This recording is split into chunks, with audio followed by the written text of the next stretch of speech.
akakasa omuzanyi gwa saabisiza ati ekutu ddala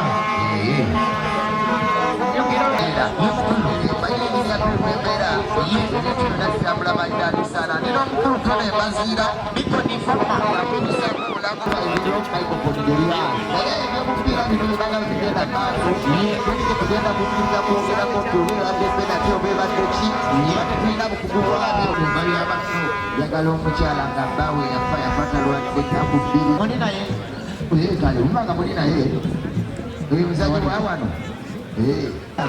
bana baffe kimulungu kutongera mpira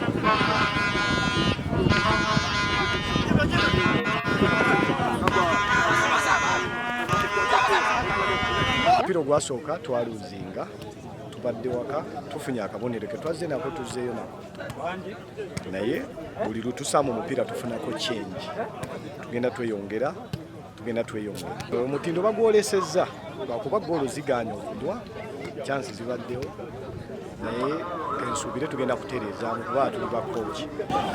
Ndowooza omupiira tegubadde mubi, tusobodde okufuna akabonero kendowooza tujja kuzimbirako ku mwaki ettako. Akabonero kawe masaza tekaba kabi.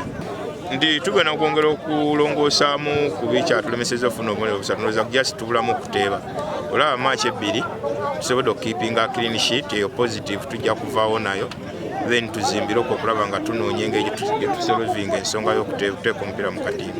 Natuyagala okubaza ttiimu ey'ekooki kubanga etukoledde omulimu bazannye bulungi nnyo nakyo muddemu laba nga tufunyeemu n'omuzannyi asinze banne bonna n'afuna na awaadi. Twawoola abantu ba kooki mwenna bannange mujje mu bungi nga tugenda okusamba n'essingo.